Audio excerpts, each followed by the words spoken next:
Down the Barrel Podcast with Jimmy, Dino, and Jared. Hello, everybody. We are back with DTB. And the one and only Tony Roettger's back on. That's me. That is right. Awesome. We're happy to have you again, Tony.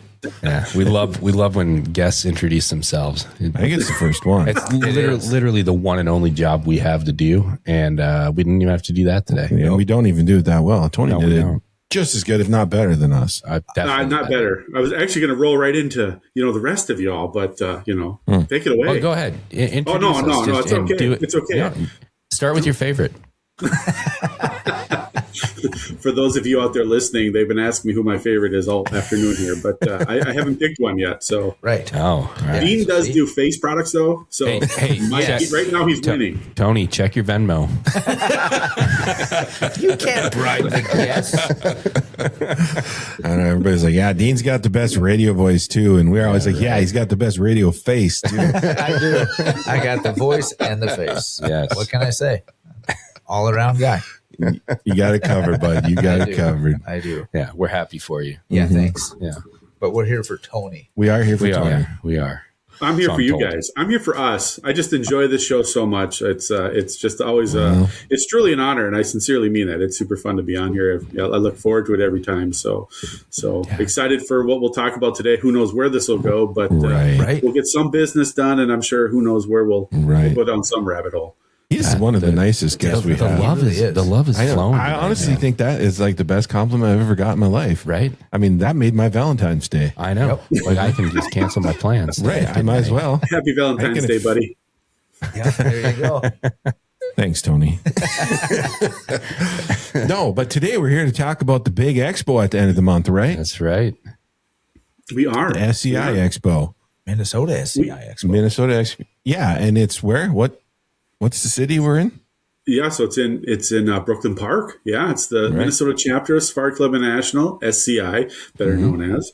Right in Brooklyn Park, the old Northland Inn, now known as the Marriott Northwest, right off of 694 and 169 there. So it's got the big convention center on the main level. Where we've got, I can't remember now, we keep getting more and more outfitters coming in, so I'm not sure where we're at, but we're probably in the 50s, 60s, somewhere in there. I don't think we hit 70 yet for vendors in there and outfitters and different things. So we've got that going on. It's like a mini sports show, maybe a mid-sized sports show. I don't really know it doesn't compare to Pheasant Fest, but it's right in line, right? Well, hey, we do have dogs. We've got the tracking dogs. So it's blowing the Deer and Turkey Classic out of the water this year. They didn't transpire. Something died there. So yeah, we got them beat. Right. Yeah. So I mean, and it's 2 days. 2 days. And I believe the general public are welcome for certain hours.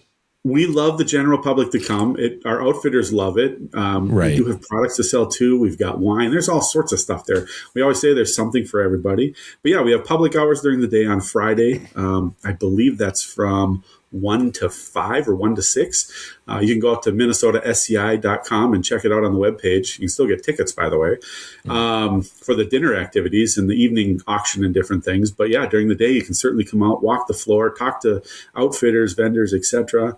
And then I know Saturday, the open hours are from 10 to 5 or 10 to 6, whatever that works out to be again. So again, we love the public coming out. That is awesome. Our outfitters love it.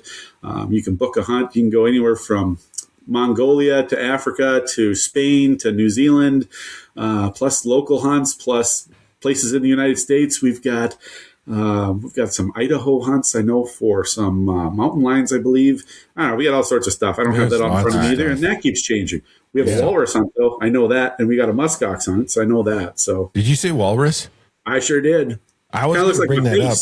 I saw that, and it's like, wow, that would be kind of a cool thing to do. That would be very cool, but I want to back up for a second. Okay, let's back up. You said Mongolia. Mm-hmm. Yes. And so we all remember Planet Earth, and then they did this like alternate show. It was called like Human Planet or something like that. I think I know what you're talking about. It's like a documentary or something. Yeah. You know, it's like that, those like visually stunning documentaries. And they highlighted Mongolia. And that was like the coolest part because they were looking at those kids, you know, they're like probably 10 years old and they scale this cliff and they collect an eagle egg and they raise this eagle and they train it to hunt for them. Is that something you could like sign up for and like go like have an eagle hunt like a fox for you? Yes. Honestly, no shit. Okay, no lies. Okay, so let's back this story up. So one, sign me up. I'm doing that at some point. No way. Of course, Tony is. Let's figure this out. My friend Josh, who's part of a different chapter out in Michigan, is hopefully going with me. But my friend Veronica from Nimrod Hunting Tours is coming up here.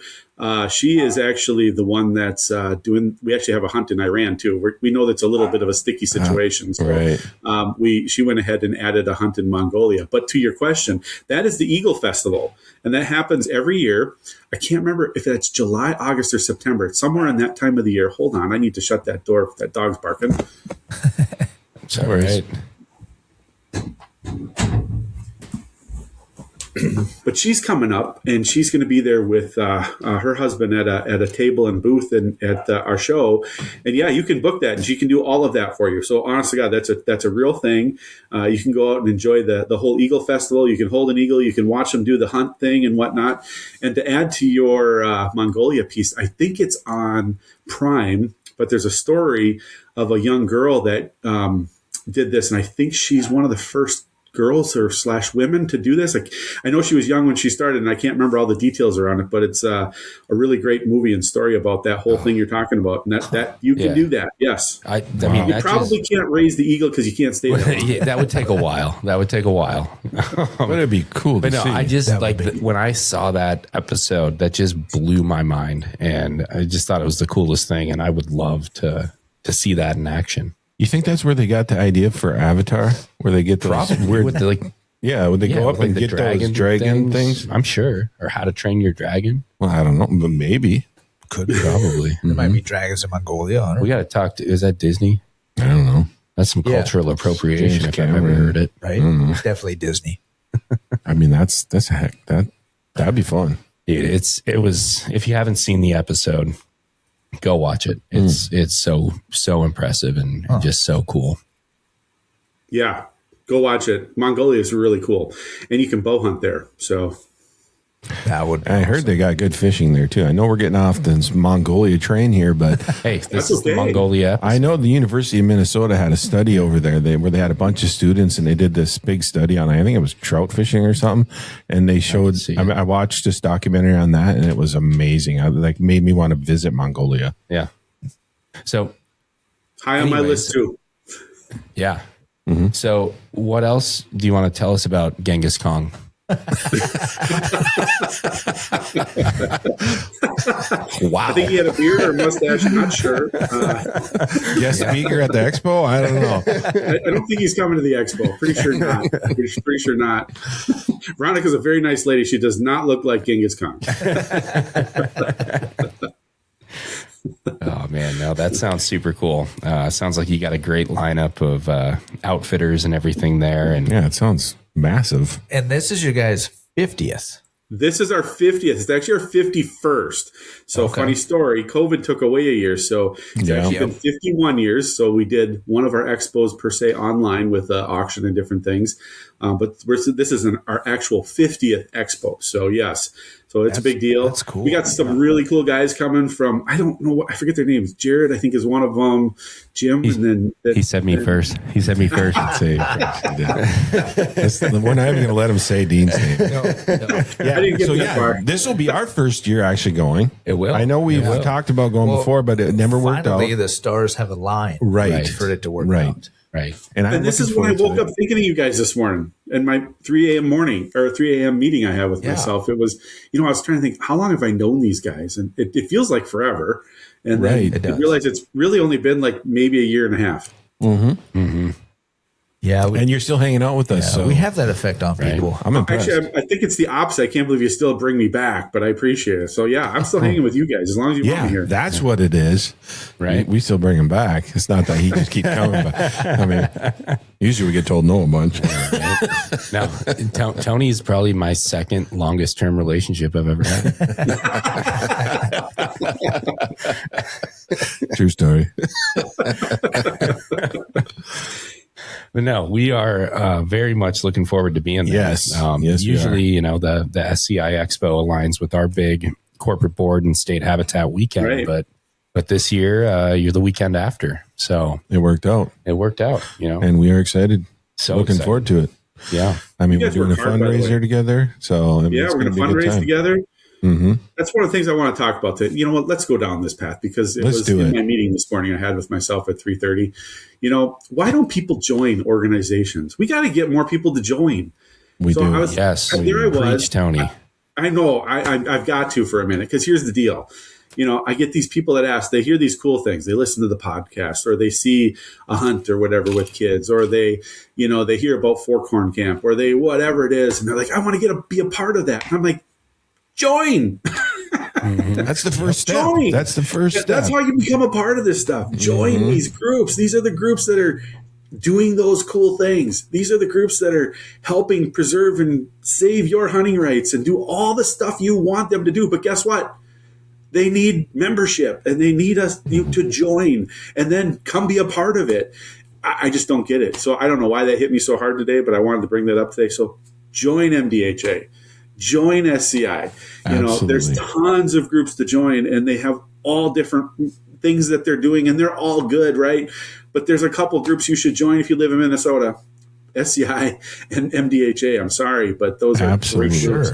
You know, I mean, they're what is protecting every day you guys being out there to be able to hunt. And I'm sorry that I just had to say that. So join us. I'm glad you We're not that expensive. We're a lot of fun. And we do cool stuff and all the stuff you want to be a part of. And we need more people to be a part of it to bring it along. So please. Yes, please come join us. Hang out.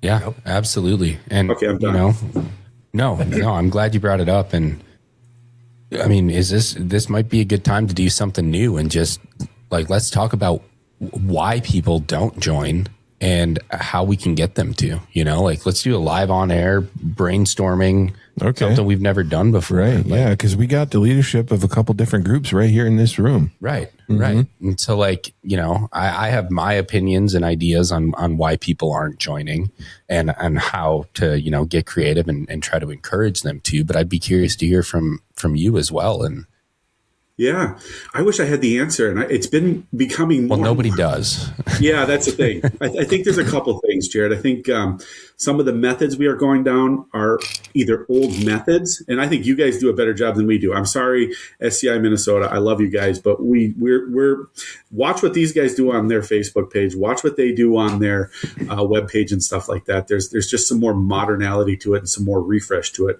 and we're trying to follow along with it. But that's still not the answer. It doesn't solve everything, right? But it's I don't know. I wish there was this equation. I wish there was the answer. I wish it was that easy. I think of things like banquets that we do, and let's be honest, I think it's dying, right? I think the whole banquet concept is dying for whatever reason it is. It could be cost, could be expense, could be, I don't know. I had a guy the other day complaining to me about the food at ours. And you know what? Here's the reality. Our food isn't great, but that's not what it's all about. So we're doing the best we can with what we have to work with, like everybody, right? So if the food is what's driving you away, then either we just don't do food, or we don't have the banquet, or we just do our online auction online versus have it live, but then that takes away from the interaction with the outfitters and stuff that we try to bring in that give up their time. I mean, these guys and ladies are giving up their time to fly up here on their dime to sit at our expo and talk to you about hunting. And you know what? They aren't going to book that many hunts. They might. I hope they do. Some do. Some don't. It just depends on how, the audience is and how it shows up. But at the end of the day, they're putting that effort and time into doing that. And then, of course, there's a cost for us to rent the space and all the things we got to do to put these events on. And, at the end of the day, are we making that much money? Not really, but the hotels do. All the venues that we go and rent to. As a regional rep for SCI, I talk to a lot of different chapters and it's the same fight. How do we get costs down? How do we get more people in the door? And so, and I don't know that answer, but I got to say, I think the banquet concept is a dying thing. So what is the next thing? Don't know. But back to the question on membership, I don't know what that is either. I don't know why people don't want to join. I don't understand. I don't know if it's just they say they want to be a part of something and don't, or I can't figure it out. So I don't have the answer, Jared. I wish I did. Now I ramble. I apologize. No, you're good. It's all good. That's what we want. And that, like I said, nobody does have that answer, right? We all have our ideas and our strategies that we try to implement. And, you touched on a lot of it, which is, both of our organizations are trying to preserve our hunting heritage, our hunting tradition, our, American way of life. And we're often doing that through historical methods, right? Yep. And we have to shift that strategy and, preserve tradition through innovation, right? Yep. And the team here, we get very creative, and there are ways to fundraise, right? Like fundraising, it's a struggle for everyone, but honestly, in the grand scheme of things, fundraising is easy. We can raise the funds. Sure. And the funds are a big part of it. It allows us to keep operating. But if we truly want to preserve the heritage and preserve the tradition, we need the engagement. We need the membership, right? We need an engaged membership. Yep. And that's the code that no organization that I am aware of has been able to crack. And I'm always looking for new ideas and new ways of trying to do that. And I don't like the answer I get from a lot of people, and you didn't do this, so kudos to you. But, I don't like this generation, they don't want to get involved. They want to sit on their computers. They don't want to give back. They don't want to volunteer. I don't like that answer, right? I think they do. We've seen it in a number of social movements and whatever movements where you can get young people involved if you do it the right way and you spin the message in the right way, right? And give them the right platform to express their voice. And that's the code that the conservation community needs to crack is what is the venue? What is the avenue to get this younger demographic engaged? Because when you get to the heart of all of our missions as conservation organizations, there's very few people that are opposed to it. We're talking public lands. We're talking getting people outside. We're talking getting them away from a computer and engaged in the natural world and, a subsistence way of life, a sustainable way of life. But how do we get that message to be heard by them, and how do we get them to act on that message? Because it's the action that's missing. They're more than happy to drop $25 to win a gun, right? Right. And, hey, great. That funds us for a week or whatever it does, right? But how do we get them to get involved? I mean, something as simple as call your legislator, let them know how you stand on whatever issue, whether it's the wolves or the shotgun zone or, you name it. Right. How do we get them to take action? And that's the code. You guys did a great job on the wolves, by the way, by making it that simple to log in and do that. I was telling people left and right, I'm like, here is your chance. This is everything you guys have wanted to have. This is a simple, easy button to allow you to get that voice to your senator. And you know what? It worked. I got emails back from all of them. Good. Yeah, me too. So that meant at least my message got there. Right. So, if you did that, there's power in numbers, but it goes back to membership. It goes back to taking some action and doing all the stuff that you want done.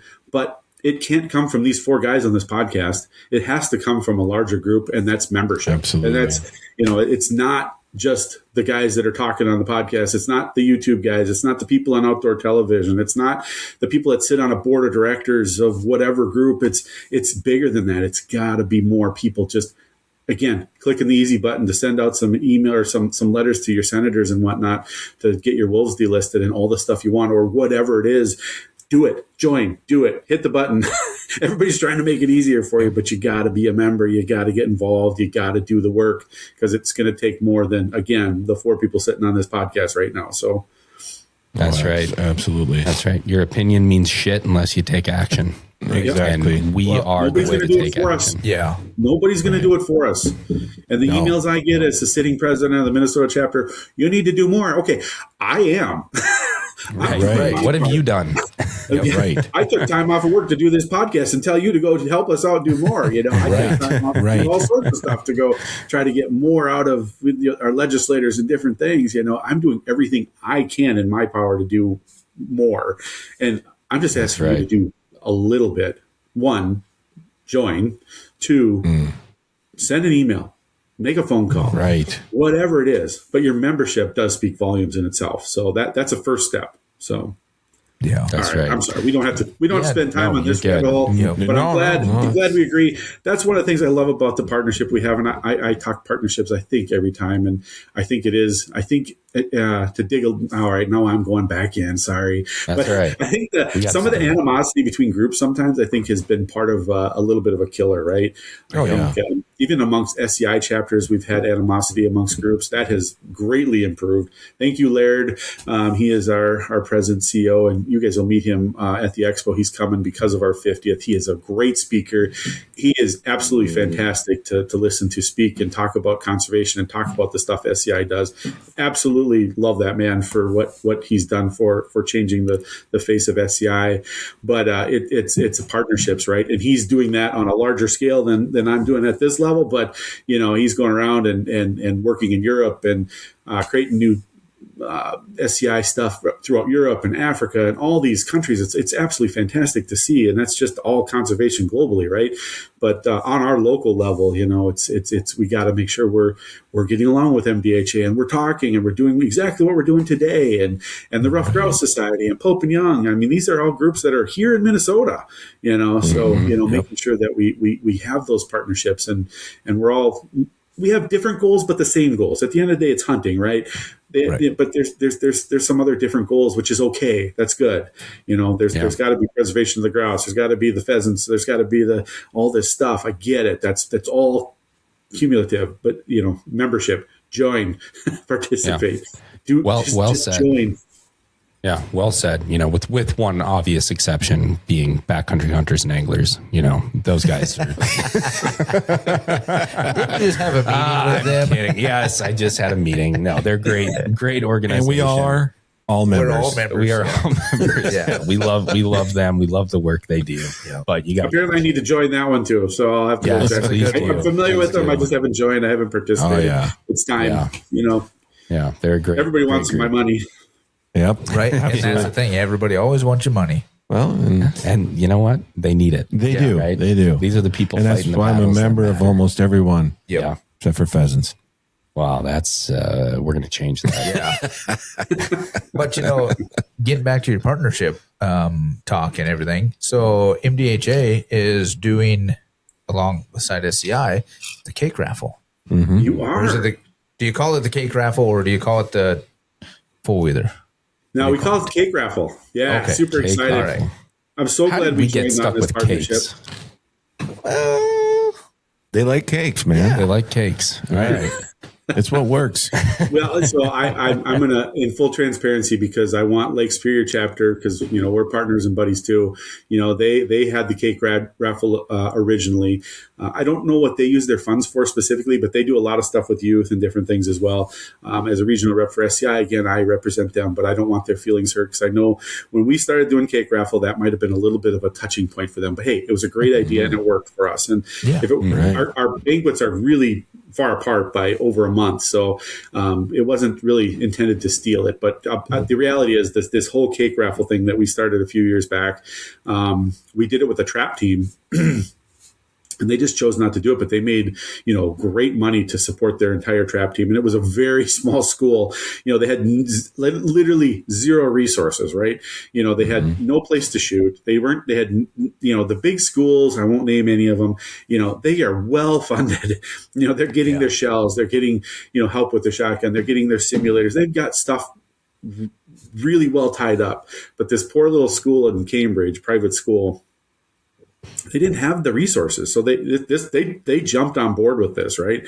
So they did it for 2 or 3 years now, I can't remember, and jumped off. So when you guys came in, it was great. So, taking that cake raffle and putting it towards a specific focus is what I want to keep. And that's where you guys came in. And I'm so glad you did it. But we're going to auction off 10 cakes every night. So Friday night and Saturday night, 27th, 28th of February.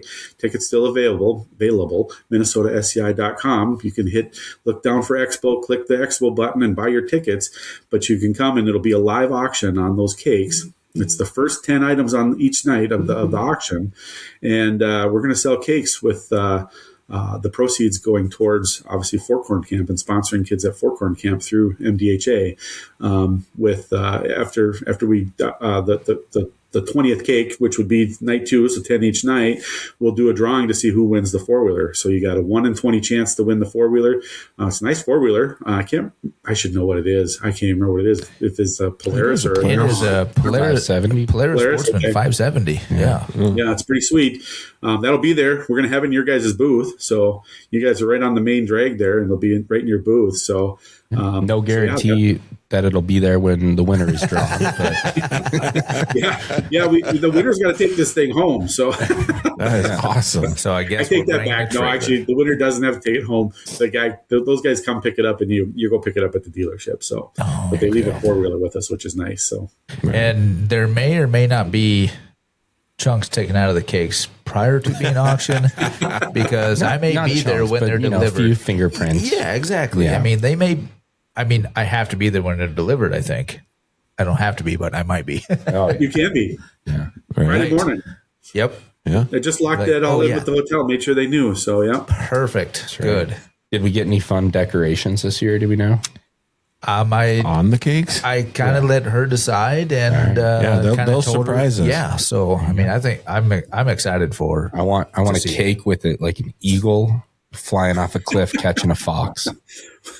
You don't. Now you tell me. No, you don't. I can shoot an email. And I want just like maybe she hasn't even made them yet. Like a silhouette of Genghis Khan in the clouds. There you go. My wife bought one last year because she gets a little passionate about this youth stuff. So she bought one last year. Ours had like a edible arrow. That's about all I can tell you. And it had a beautiful elk scene on it. So they're really pretty. It was quite elaborate. So Tony, about how many guns are we giving away at the expo? I mean, you got a bunch of raffles and different games, and I know you guys are giving away some firearms. Do you know that number? Yeah, I'm terrible sometimes. Just take a guess. It's 50 to 70. Wow. That is pretty good because what I read, yes, what I read is more than 30. So I'm impressed. Right.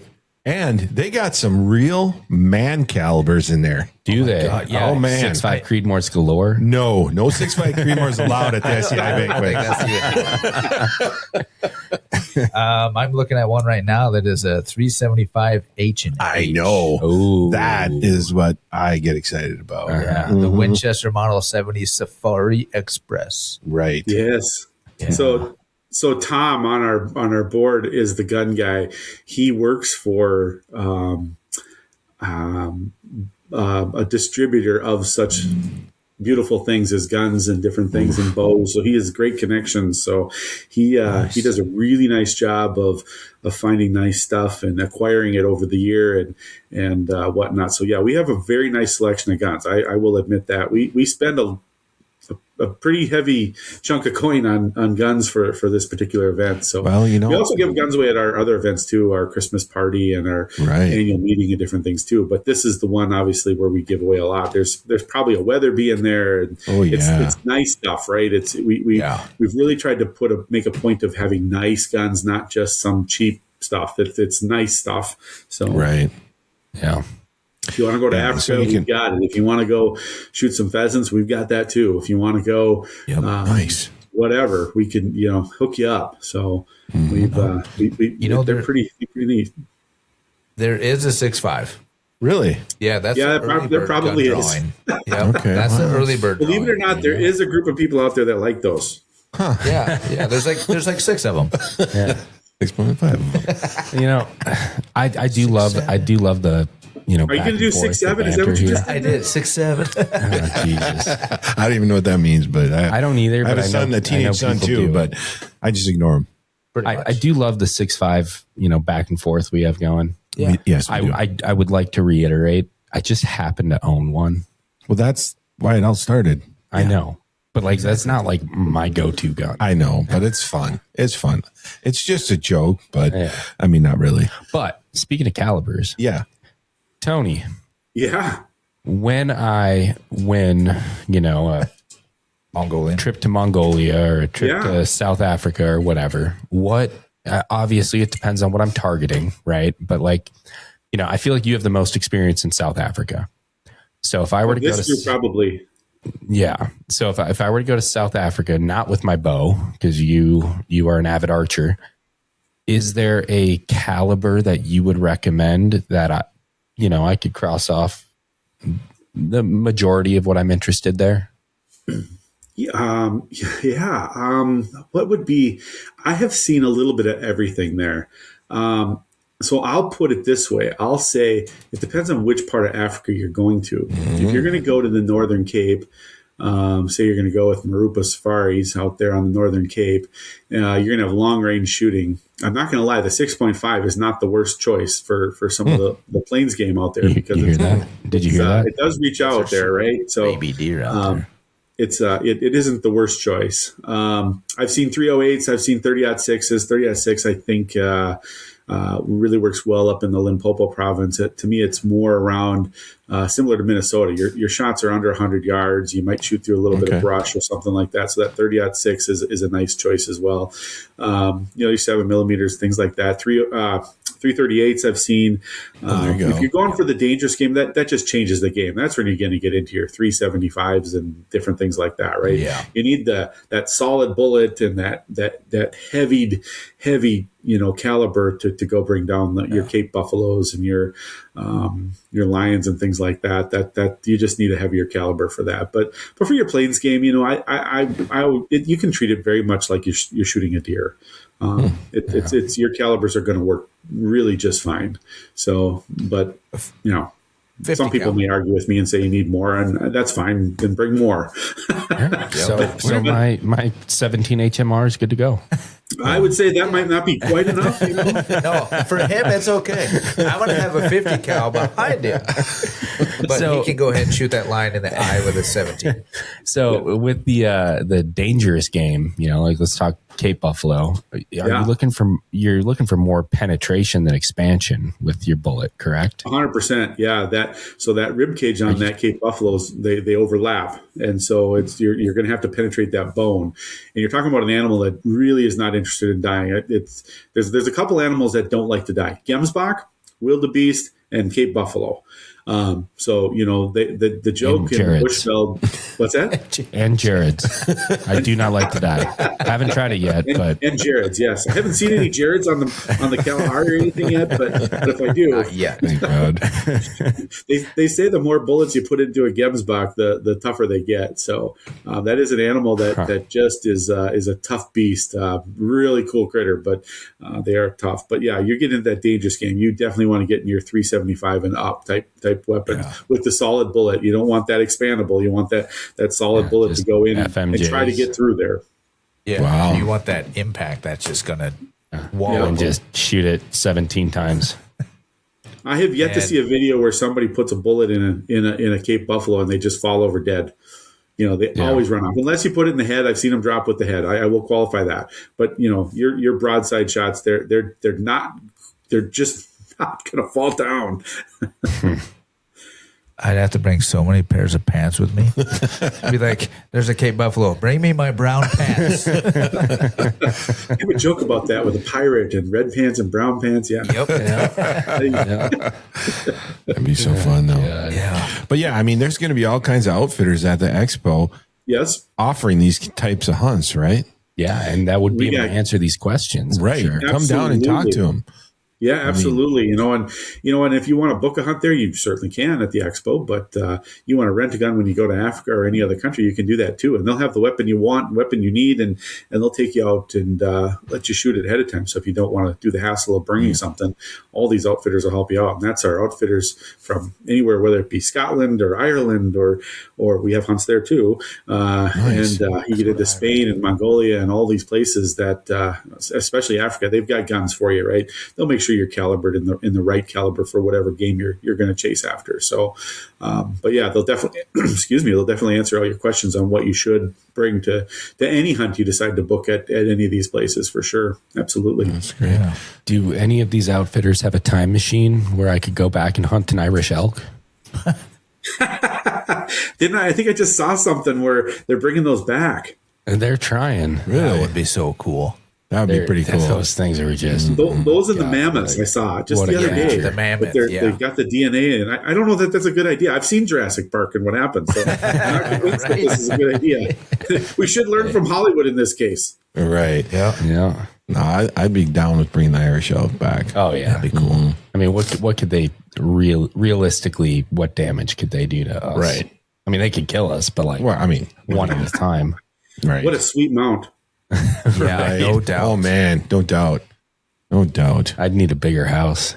Yeah, I think it'd have a Euro ain't mount. kidding. Yeah, I don't know where I'd put that thing. Yeah. For sure. And then it looks like you guys have got some axe throwing game, Yeah, we have an axe throwing game. What other games do we got on there? and then a Nerf game. We got the Nerf game. Okay, I couldn't remember which ones they put on there. Yeah, I won axe the and axe Nerf are throwing the last main year ones. on Friday or Saturday. Pin Can't the remember. ass on the Dino. That's what we're playing afterwards. They do have a raffle where you get a free drink Oh, and you can win a gun or something like that. Yeah, I was looking at that. we've got that. I forget what it's called. Choose your drink We've raffle. got the- Choose your drink raffle. I'm looking Yep. forward to that one. they got we chocolate have milk. yeah, make sure you guys check out all the rooms when you go. There's lots of different rooms and different things where there's bars, there's seating areas. We upped it a little bit this year by having extra seating areas, so people get tired, they can sit down and hang out. And it's just ironic that the seating areas are by a bar. Weird. Crazy. I know, a really interesting concept. Right. Yeah. That seems like And a you know, brilliant there's going to be another cool vendor there that we know and love and cherish. We do. Art Barbarians. Art, yeah, Chris. okay, yeah. Chris is gonna Chris be is there. going to be gonna there. be there. He's always fun to visit. There's actually going to be two. Is there? Zach's going to be there Oh, Zach is That's going to be right. from Roger Up. Roger Up. Yeah, he's going to be there. So that's very cool. He kind of got in just about a week ago, I think. when I Right, talked nick to of him. time. Yep. Yeah. So Oh, and then there's this guy named Tony that I think will be there. Tony We'll will be probably there. see him. He's going to Yeah. be busy as heck. We Yeah, might he not even will. see him. I'll be there, but I'm gonna walk around and make sure I talk to everybody as much as I can. Probably hang out with you guys for a while and Right. do everything I can to socialize. That's the fun part of this job. It is the fun part of the job. Yeah. So, Tony, the public is welcome there. Can they participate in the raffles? Yeah, I think they can. I think there's some they can and some they can't. Okay. We have a couple of raffles where you can sign up to win some Shields gift cards. You can play some games and win stuff. You can trying to remember all the ones that you can do without having to be present. I think you can buy gun raffles as well and not be present. And they'll so just there is call you some that they can come do. claim your Okay. gun. Yeah, we've got a broker that'll have the guns, so you can always go pick it up after the expo or something like that. Okay. Our silent auction is online also, so you can sign up when you get there to do the silent auction, and you Lots can really of stuff do that from there. home. Yeah. There's lots of stuff. I was just talking to Shane today. He's got a pile of stuff in the silent auction. Tons of stuff. Yeah, really cool stuff. Usually he's too. got blinds. He's got shells. He's got, I don't even know. Sometimes we got bows. I don't even know what all he's got. He's still acquiring things and getting it all online. So Right. we've got tons of stuff in the silent auction. There's art. There's coyote calling. There's decoys. We get so much. We're blessed to get so much stuff. Really. Right. yeah, that's right. cool. And then it looks like you can bring your trophy in and get measured. Yeah, the guy named Tony, he's going to be doing that too. So he is the official measure scorer of the expo. So He's gonna be a score busy for guy. SCI. I cannot score for Pope and Young. I cannot score for Boone and Crockett. However, our methods are the same. It's just that SCI believes that all animals should be able to have the entire horns and antlers that they grow. So we do no deductions. That's the difference. So, Oh, okay. I like so if that. you want to put your animal in the record book, join SCI. Come have it scored by me, and I'll help you out in putting it in. Hey, I'll by bring the it way- down if you've got a micrometer. Right. I was just say, ain't nothing I shot going to I get got one. You don't have to bring it down. Unless by the we way, set our if own you here at join- ETB. If you join SCI, your first animal in the record book is free. Wow. Cool. Well, There you go. I got a ways to go. And I'll say that the guy that has the biggest deer here is This guy. Whoa. But I am going to take. That was a DEI I'm going to say deer. I was the guide on that one. Yeah, that deer felt bad for him and just said, "This guy needs a win." I mean, yeah. Do we want to get into the shot? I don't know if you were the guy. You helped recover it. The 3-day green blood trail. It was the next day. The smog. Oh man. Yep. Yeah. You got to know. He shot it with a 6.5 Creedmoor. No, I shot it with my bow. It was a Martin. It was a Martin. Yeah, It's my first bow. yes. But no, I did shoot an elk. Yeah. A very nice, nice 6x6 mature bull. Right. That's kind of my prize trophy. Yeah. I don't really have any. Yeah. I've got my Minnesota buck and my Kansas buck. I got this guy. No, you didn't. I did too. You get did. that You one. You did get it, yeah. I drove and picked up the mount. But notice which side the biggest one is on. My side. Everybody's trying to make you feel better about yourself. Right. Mm-hmm. Yeah. Although you are Tony's favorite. I am. Whether he wants to admit it or not. I think it's because of the facial hair. It's got to be. You're my favorite too, big guy. I hate you so much. Okay. So, Expo. What's the dates? Yes. We didn't say it, did we? February 27th and 28th. February 27th and 28th. Yep. Friday, in Saturday. Brooklyn Park. Hilton? No. Nope. Marriott Northwest. Marriott. The old North Come on End, down. 160. We're going to have a booth, the Four Corn booth. Yes. So you can visit Four Corns, DTB all at the same time. We're going to show off this really sweet four-wheeler that you can win if you're registered. Yep. Mm-hmm. Yeah. And win a cake. Hopefully they're good. We'll have some cakes there. They'll be delicious. I had one. They're good. Really? Yeah. Yeah. They're worth every dime you spend on it. Oh, yeah. I agree with Tony. Yeah. Can you get me one up here like right now? Because it's my wife's birthday and I didn't get a cake. Oh, Dude, you can go to the grocery store right down the street here and get one. Yeah. Yeah. I could do that. All right. You probably should. I got to go. I hope you have plans tonight. Not really. Looks like he shaved. He looks like he's trying to look good. No, He he didn't just shave. can't grow He beard. just can't grow any facial. I haven't Oh, okay. shaved in I can only see 15 half his years, face. Tony. So. That's okay. That's all you need to see. But yeah, so Minnesota SCI World Hunting Expo. Yes, Check sir. it out. 50th, but actually the 51st. And what was that Been website? around again, longer Tony? than as long as I've been on the earth. Yeah. Right. It's older than me. Why can't I find the website? MNSCI.com. There you go. I think it's MNSCI.com or MinnesotaSCI.com. So if you're in the area, come and check it out. They have public hours. Yeah. Come talk Say to hi. us. We'll talk to you. Check out Four Corn Camps. We go fishing too. There's fishing trips. There's some fishing guides as well. So There you go. Right. Like you said, it's a sports show almost. I mean, you got all kinds of vendors and people there wanting to talk about hunts and fishing and all kinds of stuff. I just wish we had a trout pond. I got to figure out how to get a trout pond in there. Yeah. That would be fun. You know, you might be the only person that would know of any such service that exists, which I don't think exists. But I have a 5-year-old son, and he is adamant that I need to catch an anglerfish. And these things live at the Anglerfish. like the I don't the think ones with that's the little possible, lights dude. from finding. I think they you die can. up here. Right. Like I think you'd have to take a submarine, and Right. we all know how that went for those Not billionaires. good. Oh, that's those ones that live way down in Yeah, the Yeah, with that the little uses lights. The big mouths. Yeah. But my kid wants me to catch an anglerfish. Every time we go ice fishing, he's like, "Do you think there's an anglerfish down there?" I'm like, "No, this is a lake. It's like 20 feet deep." But hey, find an outfitter that can get me on an anglerfish. We'll talk to Tim Sear. I bet he There might you know. go. He might know. That would be impressive. Wouldn't that be cool? Would be. That would be impressive. Very cool. Yeah. You'd be the first of people I know that would ever have caught one. Yeah. There you go. Something brand new. Yeah. Right. There's your That's probably the only record I could ever hold. new ambition. Right. Catch yourself an anglerfish. That is my new life goal, is to catch an anglerfish and live to tell it. Right. Well, that's key. Oh, man. All right, Tony. Well, let's hear about this bobcat. Right. Yeah. You went bobcat hunting with a bow. And you were successful. I was. How does a person go about that? Great question.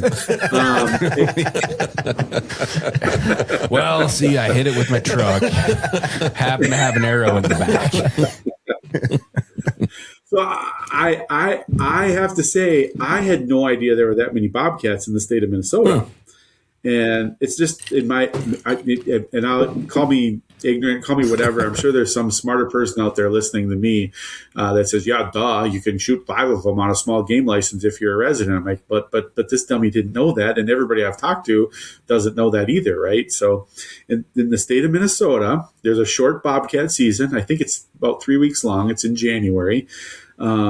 And on a small game license, assuming you're a resident, if you're a non-resident, it is different. But as a resident with a small game license, you can shoot up to 5 bobcats in a season. And I thought, well, that's crazy. How can there be that many bobcats around? So there I was. I'll pause that part of the story to back up to when this all started. So this gentleman named Tracy, he's a SCI member and an acquaintance. I don't know Tracy super well, but well enough that he's offered some stories for the magazine I edit and different things. He comes to the shows and we chat and whatnot. Super nice guy. He said, Tony, so he went up to and kind of did this hunt as well. And he said, Tony, you got to come do this hunt. It's super fun with a bow. And I'm like, shoot a bobcat with a bow? How do we even do that? He said, with dogs. And I said, okay, well, that's cool. I like dogs. I do want to shoot a cat, like a bobcat with my bow. This sounds cool.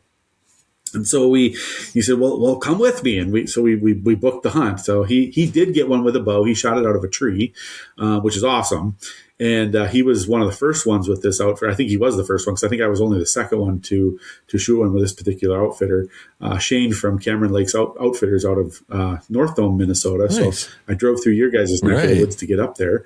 And anyway, so we booked this hunt. I thought we were going to go last year, but there wasn't any snow, so the bobcat hunting wasn't very good. So with these bobcats, you really need snow. The dogs really, they can smell them, but they can't get them treed or they can't get them bait up without the fresh snow and different things. And I'm so this whole time I'm thinking, how is there this many bobcats, Right. So we didn't go last year. It didn't work out. Anyway, so fast forward another year and Shane, the owner of Cameron Lakes, he gave me a shot. Okay, here's the deal. This is when you got to come and whatnot. And I said, okay. And then unfortunately, Tracy had something happen with work and different things. So I ended up going alone. And, but a kid had joined. He usually does hunts with 2 people, and a young kid, I think he was 11 or 12 years old, came with his dad and who had been there in the past and decided he wanted to get a bobcat. So the 2 of us were hunting anyway. And so I get up there and it was Saturday morning and I drove up and from here on the north side of the cities and got up there. It was 9:03 when I arrived and I was trying to get there by 9. I was a little late. It was snowing. Anyway, there's my excuses why I was a couple minutes late. And so Shane's there with 3 trucks with dogs full. All these hounds are in these trucks, and he's like, "Okay, we got a cat spotted already." And I'm like, "We do?" He's like, "Yeah." He said, "Get your gear on, get your bow, let's go." And he's like, "I don't know how we're gonna get one with a bow." He said, "We did it once, but it was in a tree, and these things don't like the tree." Blah blah blah. And I'm like, "Oh crap! Well, this is could be a nightmare. It's not gonna work." I'm kind of feeling like this is gonna be a little bit tough. It's cold, it's snowing, it's whatnot. And anyway, so we go out. I hop in one truck with a guy named Tom. And it happened to be Shane's father-in-law. And Shane goes out on the side-by-side with this kid and his dad. And keep in mind, this cat is probably hundreds of yards. It's less than a quarter mile probably from camp.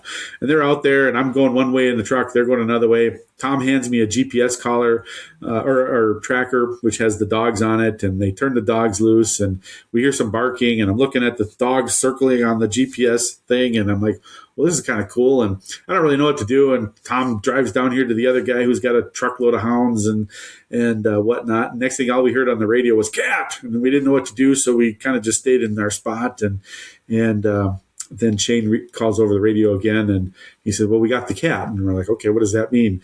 So it's 9:36. So the first cat was harvested that day within 30-ish minutes of me arriving. Wow.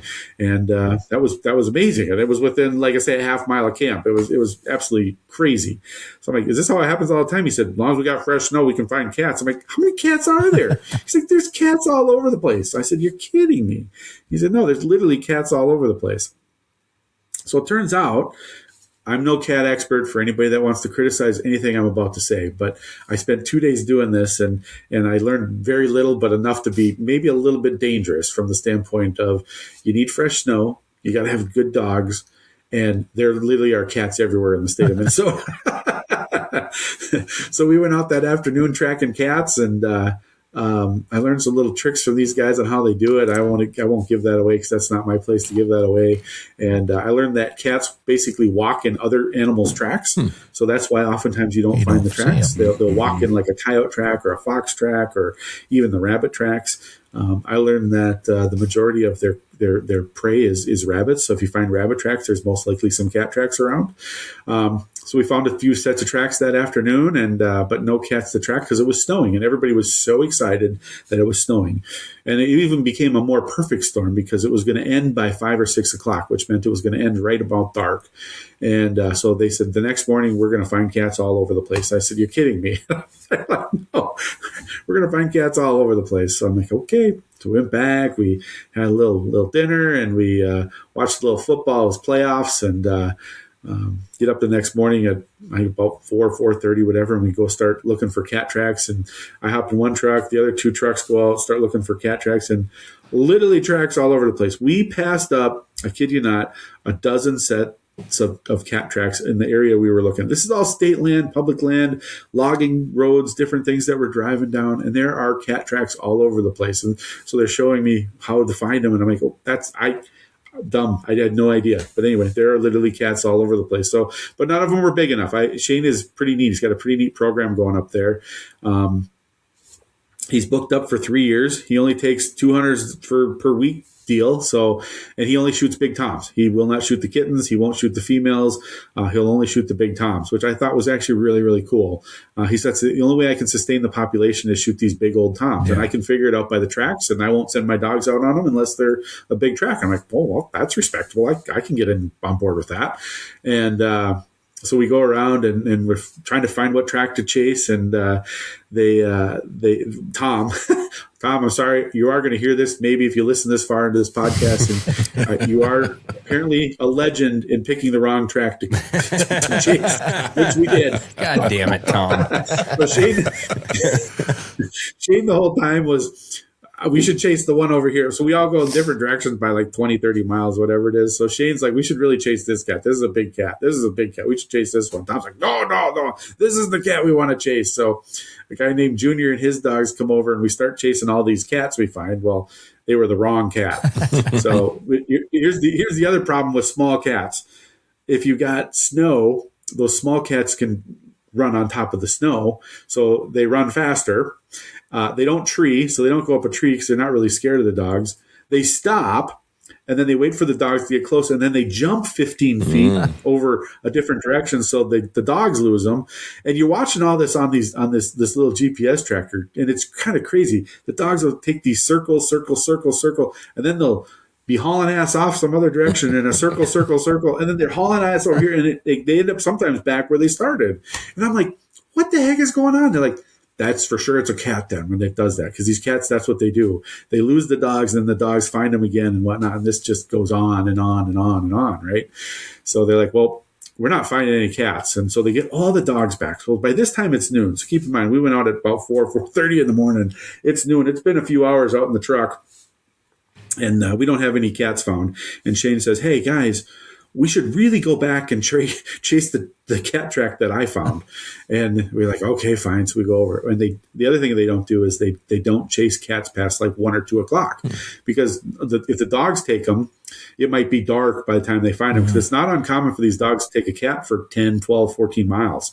The earlier in the week, they had a dog take a track for like 30 some miles. Wow. So, you know, it'll go a long ways, which is crazy. So So we go back to where Shane says, this is the cat we really should have chased the first time. And he starts showing me the differences in the track. So I look at that track and I could see where the cat had broke through the snow. And he's like, look at the size of that track compared to what Tom had us do. And I said, okay, I'm talking a total difference. I mean, this cat track, I kid you not, I know the audience can't see, but my hand, it's big. It's this big round track. And I'm like, I would have thought it was like a lynx or something, right? It's just this big giant track. He said, no, that's a bobcat track. That's what the big ones look like. That's the ones we want to chase. I said, okay. So we turned the dogs loose, and 6.6 miles later, they got this thing bayed up, and we're driving around on a side-by-side because the dogs are running around, right? They're going here, they're going there, they're going everywhere, and you're taking logging roads trying to find the best way to go in on these dogs. And you can hear them. It's, 12 degrees out, right? There's snow on the ground. Everybody knows that the sound just travels so well, right? You can hear these dogs for what literally is miles away. And I could see them kind of coming, I thought, my way. And so we took the four-wheeler down, or side-by-side down this logging road, and we stopped, and we're off, and we're walking over here. I'm thinking the dogs might come through here. The cat might run by or something. I don't know what's going to happen. All of a sudden over the radio, Shane goes, "Cat, get in here." And just as he said that, you could hear the pitch in the dogs change. And I'm like, and the guy looks at me, he's like, "We go now." And I said, "Okay, I got that." And we go, So this cat gets bayed up in this regrowth area where it's tight, right? It's where you'd go chase grouse or woodcock or something like that. Tight, nasty stuff. Blow down logs laying everywhere from where they cut and different things, right? So we're going as fast as we can get to the dogs. Very obvious where to go. So we're going in on the dogs, and so I'll pause that for a minute. So the day before, so these cats aren't super friendly either. I think they're bobcats. I don't know a lot about bobcats, but they don't really like dogs chasing them. And so the dog the day before, I forget what her name was, but apparently she's notorious for one time a year getting a little bit too close to a cat. So she got attacked by the cat. So she had a few holes in her. Her ears looked a little bit like a biker coat with the fringes, things on them. That's kind of what her ears looked like when she came in from that hunt on Saturday. And she was happy as heck, right? She's a hound dog. That's what they do. They love it. So the dog was not unhappy, but she had a couple extra holes in her from that cat getting on her head. And so anyway, I'm going in and I see the cat sitting there, and I'm like, well, that's amazing. I mean, it's bigger than I thought. They're just bigger than I thought they were. And it's, my cat was right around 32 pounds, whatever the heck it was. And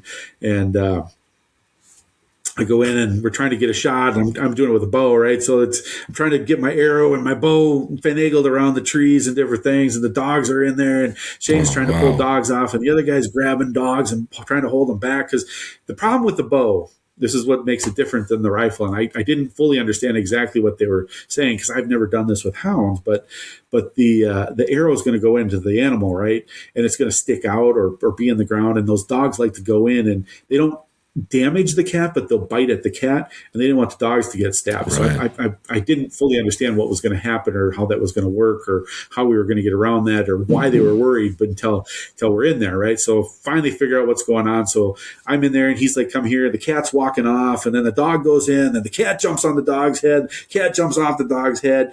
Shane grabs one dog. I walk in here. The cat stops. I just quickly drew and shot. Boom. Cat rolls over. Shane jumps in, tackles one dog so the dog doesn't get stuck by the arrow. I'm grabbing the arrow. He's taking the end off the arrow, and we got the dogs done. The cat dies, and then we let the dogs do their thing, and we're both just standing there, and it's just dead silence. And he's like, "That worked."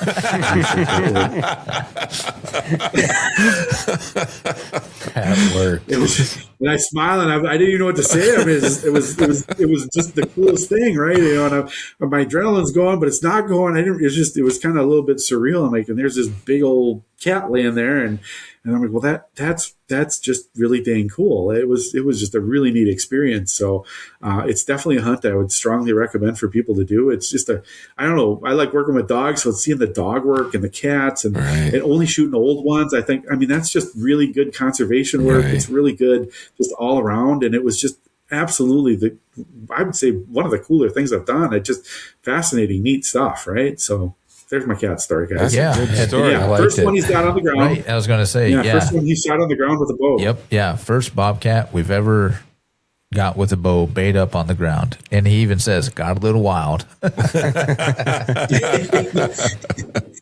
That's so cool. Yeah. Neat stuff. Mm-hmm. Yeah. So you don't have to go to Africa to have a wild adventure. No, you can go to Northholm. You know, there are cool stuff. The Africa of Minnesota. There's cool stuff here in the United States. Who knew, right? Yeah. I hunt around here too, guys. So maybe you know this. So how do they tell the difference between a lynx and bobcat when they're tracking? I suppose just because of the tracks.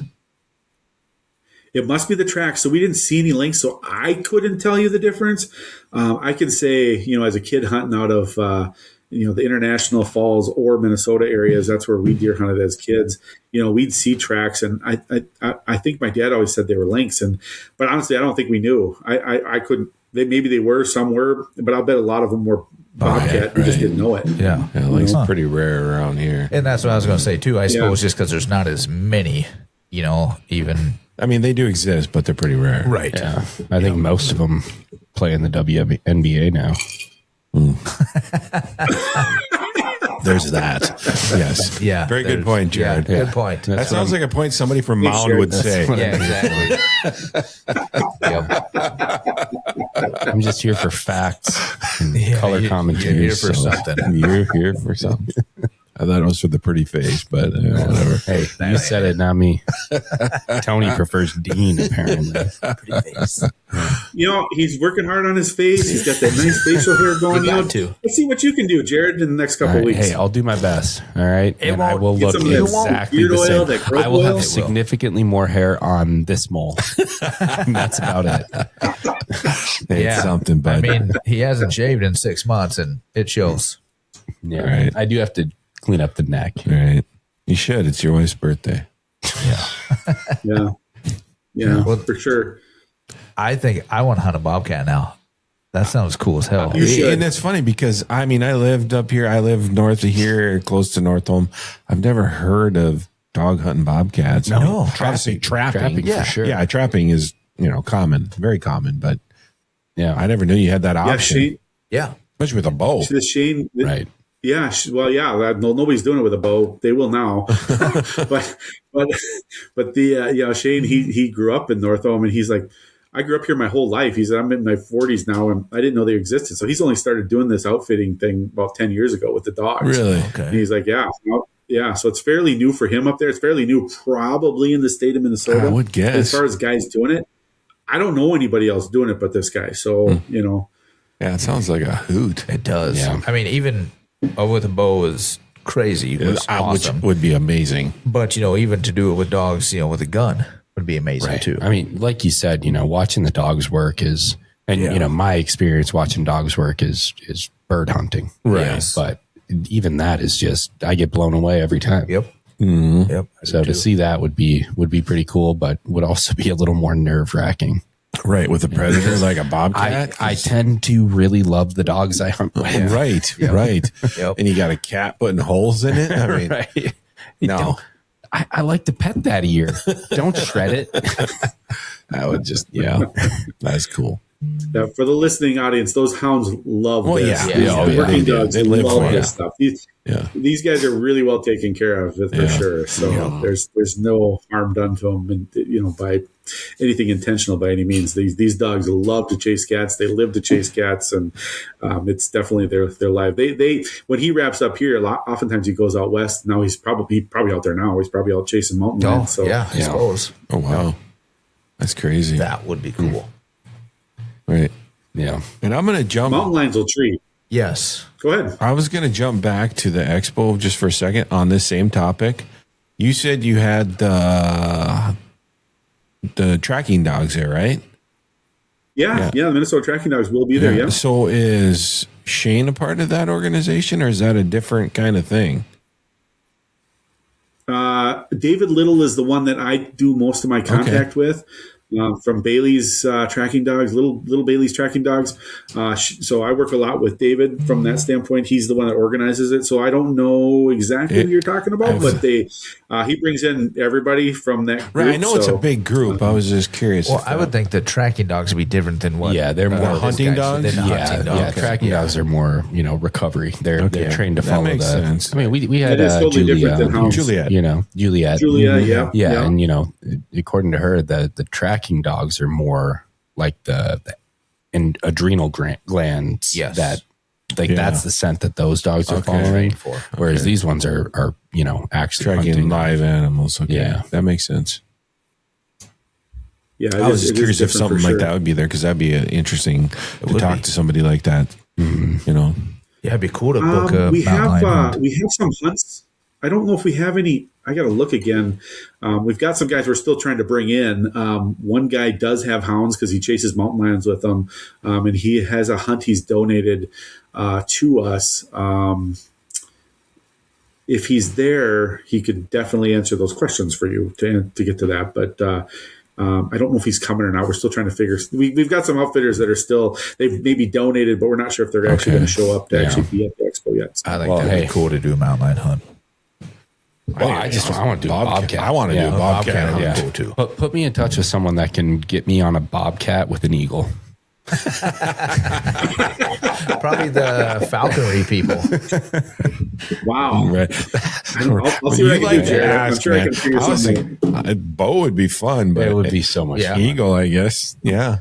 I'm just trying to go full circle here, I get it. You're going back to Mongolia. That's right. I get it.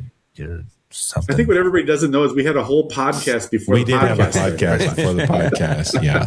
I don't really remember when we started recording.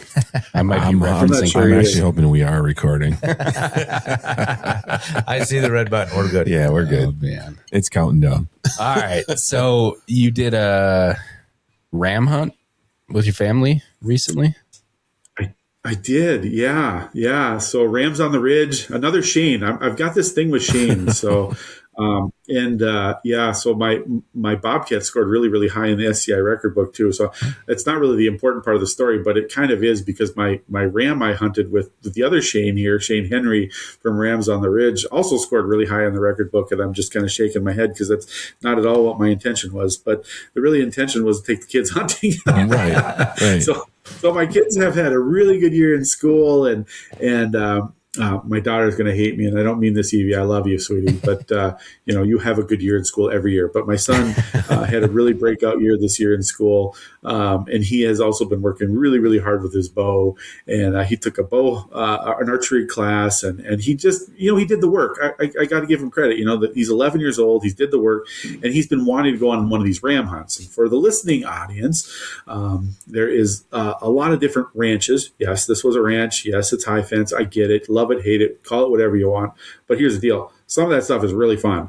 And sometimes it's the only place you can go get certain things, right? And when it comes to an 11-year-old boy that has his heart set on going and shooting a ram, and these rams are not friendly. They're pretty wild. The Shane guy that helped us at Rams on the Ridge, that owns Rams on the Ridge, actually got attacked by the ram that my son shot, had his face smashed in 2 days before we went there. So he's got a broken nose, and there's blood all over the snow. And he said, yeah, your ram's really friendly, guys. You're going to have a good time. Give me a reason to shoot that guy. And where is this operation out of? So this is in Minnesota. It's just Long Prairie. Oh, wow. Just north of Wolf Falls. Mm-hmm. Yep. So I've done some stuff with Shane. Shane will actually be at the expo on February 27th, 28th. He donates to us every year. He donates a ram hunt, 100% donation to get kids out hunting, which is awesome. Thanks, Shane, for doing that. And then he donates another trophy ram. And here's the deal. These rams are really cool. They're beautiful. He has tons of different rams. Sometimes he gets Aoudad. Sometimes he gets Mouflon. Sometimes he gets different things. But he does a really nice job of getting some really cool rams. But, again, my son wanted to go shoot a ram. So he's got what he calls his youth ram. So in other words, they're affordable. If you want to take your kid out and teach them a little bit of a spot and stock type hunting in a more controlled area, it's like the perfect hunt, right? You got to hunt them. They're not going to just let you shoot them. You got to figure out how to work the ground, work the area, work the woods, work the cover, work the wind, all these things, and then still be able to make a clean shot. And the areas that he's got them in are pretty big when you're walking it. Right. They're half, 3/4 of a mile long by I don't know how many, whatever wide, so they're not just in a little pen that you're going to walk up and shoot. Yes, it makes it easier. But again, we're talking about kids here. Right. And so again, my daughter and son went and we got this ram hunt figured out. And we went last Saturday. And it's so cold. And my kids, I'm a Gen Xer. I'll admit that. My kids are definitely not. And they did not plan ahead really, really well for gloves and hats. Although for 3 straight days, I said, make sure we pack the car, make sure you pack a hat, make sure you pack gloves, maybe bring a jacket. How about some boots? They're like, no, we're going to be fine, Dad. I'm like, okay, well, they weren't fine. They did fine. They had barely enough clothes to make it through. This is where my daughter, I often refer to her as the blonde. I love her. She's a little bit tougher with the cold than he is, but I think she was doing that to prove a point.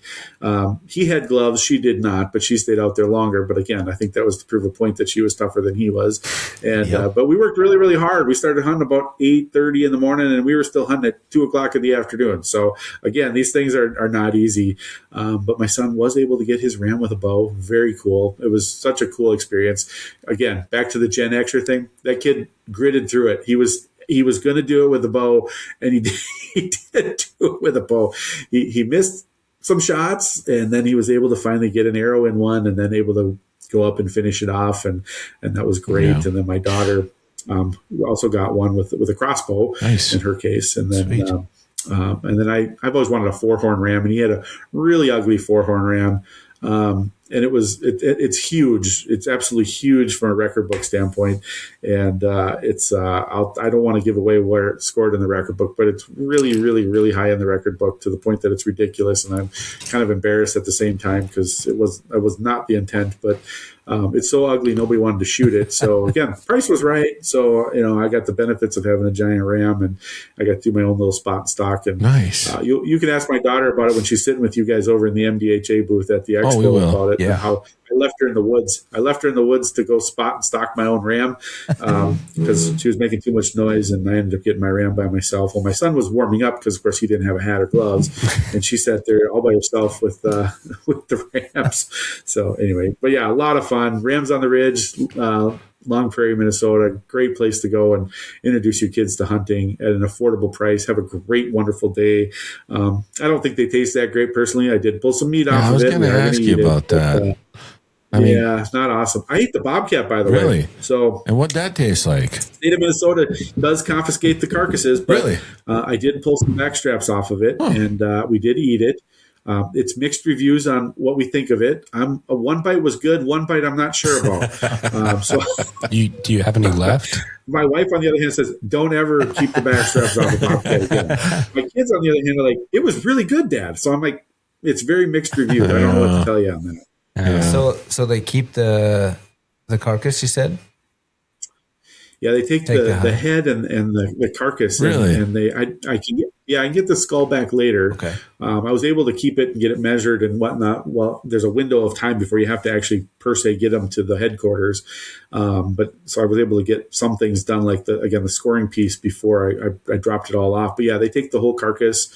And I don't know what they do. I don't know if I get I'm envisioning maybe it's like bear hunting where I get a little thing that says your cat was X years old and whatnot, but I don't know that.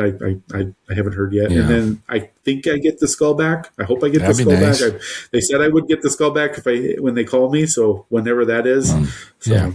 Well, we'll check back in 2060 and see if you got your skull back. Right. But you got to keep the pelt and everything. Yes. Yeah. Okay. Yeah. Was able to get that all off of it and whatnot. Good. Yeah. I'm excited to do a mount on that. Yeah, no doubt. Yeah, that'd be awesome. I think it's awesome that you got to taste it. Yeah, I guess I would. Yeah. I mean, I can't I've never eaten bobcat. I have never had the opportunity. Yeah. No. I've eaten mountain lion. Yeah. Jerky. It's got to be the same. I had right? mountain lion turkey. Yeah. It's got to be the same then. Pretty close. Probably. Well, jerky's jerky, right? So yeah. Jerky's jerky. I mean, I fed it to my dad, and he thought it was great until I told him it was mountain lion, and then he threw up. Did he really throw up? Oh yeah, he said humans are meant to eat cats. We're finding some jerky. I braised mine in white wine, and then I put a blueberry vinaigrette over the top, and I thought that would make it good. And I had one bite that was good, and one that wasn't. I wasn't sure what I don't know what happened there, but it tasted like it had fur on it, so I'm not really sure. So well, Well, that's good to know. Yeah. I'm thinking you wrap it in bacon and jalapenos. Anything tastes good. No. Exactly. Don't do that. No, But that's what you do. If I'm eating Bobcat, I don't want the bacon. You're just going to eat it. I just want Bobcat with some salt. You're just going to maybe a sear little it. pepper. Yeah. Do you still have some, Tony? Don't eat it medium rare. No. God, no, not with cat. I don't know. Is that legal? Well, that would get that disease. I don't know. They do have some diseased cats, too, don't they? They've got them all. They're cats. Right. Right. You got to cook them. Yeah, you got to cook them well. I mean, predators, you have to cook very well. Right. You should, definitely cook predators. Yeah. I guess I would never. So is that what they're serving at the expo? Okay. Tony's Bobcat fur. Are you guys coming to dinner? Are you guys coming to dinner both nights? Yeah. Yes. Yeah. I'm being told Excellent. yes. Yeah. So Saturday night. Saturday night's a little fancier. I think there's some wild boar. I'm trying to remember what's on the menu Saturday. I know I suck at this. I'm sorry. I never can remember all the little details sometimes. But the Saturday night meal will be really nice. Friday night's a buffet. I know there's walleye on the buffet for Friday night though, so that should be decent. You know, our food's decent. It's not. You know, it's good. You won't be fully disappointed. Oh no. So. No, we'll be fine. We'll probably just be more underdressed than anything. Right. I know. I saw You'll the be pictures fine. from the Lake Superior one. And it's tux. like cowboy hats and sport jackets. I can do that. I don't own one. I don't own a sports jacket that fits me Although anymore. I don't know if it'll fit around me, but I do have a sport jacket. Do I have to button it? As long as I don't have to button it, I'm solid. I can't even get on my shoulders anymore. Bad I'm gonna have to buy guy a new in a one. little coat. I'll be wearing a sport coat and jeans just because, but that's just because that's just I'd what I wear a wear. sport but coat if I had one that fit We me. could be twins, Tony. Is that what you're wearing? we could be. I don't know. I mean, I could bring a sports coat. Yeah, you got to do sport coat, jeans, shave everything but the mustache. Well, I don't know about that. And your head. My head is totally misshaped, dude. Don't give up that hair, man. Don't give up the hair. Right? I mean, I keep losing up top. Right. Hold on to all gotta 10 of keep those it. while you can. Exactly. I got more facial hair than top of my head anymore. You know, we used to have a dress code. It used to be really fancy in the old days, but again, the banquet concept is not there anymore, right? You know, but it used to be black tie events back in the old days, and that's even before my days, just for the record. Yeah. But they were very, very fancy events, and that's, you know, it was great. I love it. If we brought that back and people came, I would do it, but I don't. It's not going to draw people in, right? So people dress all over the map. There's people in jeans and sweatshirts. There's hoodies. There's people that dress up a lot more. So you're going to get it all over the map. And, you know, don't worry about it. I am going to try on my... Saturday night tends to be the little nicer night than Friday night. Friday night's pretty casual. Yeah. So I'm going to try my sport coat. I tried mine on, but it doesn't fit anymore. It's like a... I'll bring a couple. That way you can wear one you too if you need one. is there like a no Speedo policy? No Speedos. No Speedos. All right. I might raise a few extra dollars, so if you do. Sounds like I got to go shopping. Right? I want to make sure we have that room full of people. Yeah. We'll put him in his own special room. Yeah. The one where there's the table next to a bar, apparently. Right. Afterwards, with you guys being, having a booth and all, we have a patrons lounge area where we can hang out and have a couple cocktails if you'd like. You know, it's up to you guys. I've never been called a patron before, but I'm down. I probably used the wrong words. It's hospitality. I'm not hospitable, but I'll be there. Right. But it might make us feel a little special. So It definitely I'm makes always us down feel with special. that. Yeah. Yeah. Well, we got some snacks. We got some cocktails. Love it. It sounds like a great time. Yeah, I'm looking forward to it. I am too. It's going to be a good event. Right. I think, it'll be mutually beneficial for both of our great organizations. And it's going to be amazing for Four Corn camps. That's right. And Four Corn kids. I hope so. That's right. So, and that's what it's all about. So yes. I got a plan on Saturday night to bring a few kids up on stage. I don't know if I'll have the kids on Friday night, but on Saturday night, we got a few kids I want to bring up on stage, my daughter being one of them. My son's actually going to Four Corn Camp this next June, so that'll be awesome. Nice. So, Got to be done. Yeah, and we'll have a little slideshow and stuff like that. So, yeah, it'll be great. Mm-hmm. Yeah. And we'll have Jared there to talk about it. Who's Jared? The guy locked in some room over here. Oh, he's in the hospitality lounge. No, we're really looking forward to it. It's always good to get in front of a new audience and, talk about our mission and the work we've done together and that we hope to continue to do, because we value the work you all do. And absolutely, I know you feel the same. So I do. I mean, we wouldn't be at your event if you didn't feel the same. Right. So, right.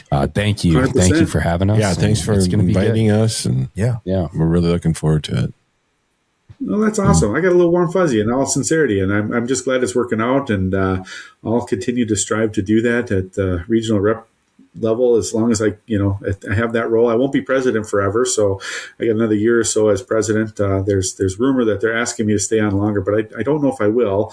We'll see what happens. I got to find another good president, but yeah, youth is the big thing. Partnerships are big, and I'll continue to promote that for as long as I'm doing this, which will be a long time yet. So I just love where we've come and how we've gotten here, and all the things we're doing. And I think we got a long future together to do a lot more. I think it'll be a big night, and it'll be a accumulation of everything we've been working on up to now. So I'm really looking forward to it. I think it's going to be great. Right? Yeah. I think it's going to be great. And I like you guys, so it's even better. We love you, Tony. We love still, we love you, but like it's baffling to me that you even tolerate us. Right, because most people don't. I saw we all feel the same way from different angles, which is just weird. I don't get it. But that's okay. Let's go with it. Let's go with your guys'. Okay, let's go with your guys. Right. No, I mean, every time we're like, Tony wants to come back on the podcast. Right. It's like, okay. Usually people are like one and done. Unless you're talking about like the Salisburys. They're just desperate for Canellas. Joe likes to come on, and we got a couple other folks that come back, but well, we got another one in a couple weeks. We do. We're going international. This is going to be fun. Peter's excited. He's all worried that he's going to run out of English, but I think it'll be super entertaining. Just tell him Dean's from Kansas. He doesn't have much English either. Yeah, either. I can't even say it. Did he see the halftime show? He's like, what are we going to talk about? I'm like, I don't know. We'll just talk about stuff. We're going to talk, but I don't know what to talk about. Don't worry about it. Oh, we'll be fine. Let's talk about the cool. Trust me, he won't have to hardly say a word because. Well, he'll have to say a lot, but we'll be asking a lot of questions. He could tell the same story 5 times back to back, and we'd be happy. Right. Yep. He's going to be solid. We're really looking and forward to we're actually doing that one before SCI's event. Yes. You are? Yes, we are. Yes, we are. No, not next week. It's the week after. 2 weeks. 2 weeks. It's after our event. Oh, okay. But before theirs. So that'll be cool because maybe by then you have... we can talk about the expo. Some more details on the expo. To the expo and see if we can get people last minute to sign up. Right. That's right. Show up. Last minute to sign up, we'll take them. Yeah, for sure. Well, cool. We're looking forward to that.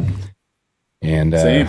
Yeah, I mean, I don't have anything else. So, I mean, we could talk to Tony for hours. Oh, yeah. So, right? I mean, we already I could go down some. People probably have other things. We had a podcast before the podcast already. Right, so we're at an hour and a half, and I believe we talked for an hour and a half before we started recording. So, right. And we'll be back here in 2 weeks. Yeah. So we got to save some for there. We got to talk to Peter. It's going to be fun. That's right. Mm-hmm.